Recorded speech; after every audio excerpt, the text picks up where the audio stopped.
วันนี้ได้พบและเห็นกับตา หอยยิ้มและคำเมาจาของเจ้าสร้างหวานจับใจ หลายคนจ้องตา เมื่อได้ยินเสียงยำใด หวานซึ้งถึงใจ น้ำเสียงของสาวแอลายสมแล้วกับคำเข้าลำเข้าเลยความงามของสาวก็คือรอยยิ้มและคำทักทาย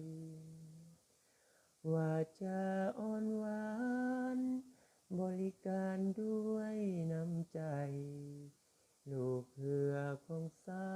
วแอลายทุกคนต่างก็ดีใจ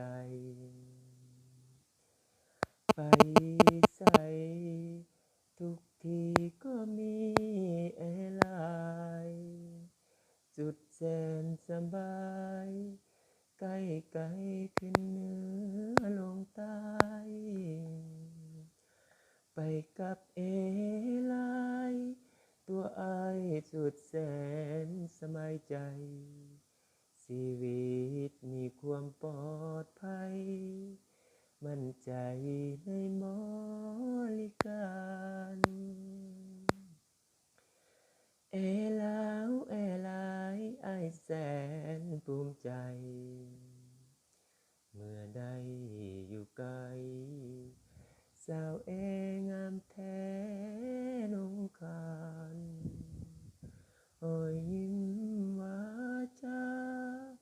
สายตาเคียงคู่ประสาน